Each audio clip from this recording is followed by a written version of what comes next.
Ang init. May aircon dyan. Meron. Sana all. Tignan mo yung akin. Tumatagaktak ang pawis. Mahal bayad kuryente. Mahal bayad. Wala kita. Pero mahal ang kuryente.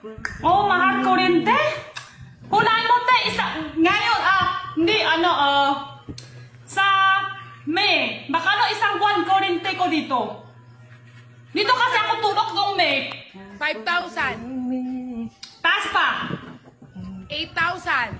Taas pa. 10,000. Taas pa. 15,000. Taas pa. 20K. 19,645. Ano ka? Nasa mall? Grabe naman ang kuryente mo. Ano ba yung balat mo? Hindi matanggap ng aircon? Ba't ang taas? Ano kasi ako? Sa May, hindi ako na-uwi. Dito ako tila sa namin. Sobra busy. Sobra taas kuryente mo. Sobra taas. Kulat ako. Pagbuksan ko, ay! Iyak ako doon. Ako Kaya din, puyat na ako benta. ako din umiiyak pag nakikita ko ang bill ko. Wala mo, magkano bill ko? Billy? Magkano yung bill ko? Kuryente, magkano? 5,000? Galing ah.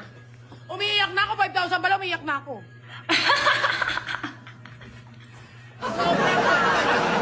Isang buwan.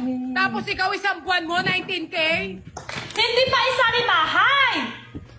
Oo nga. O, hindi pa kasali bahay. O, di ba?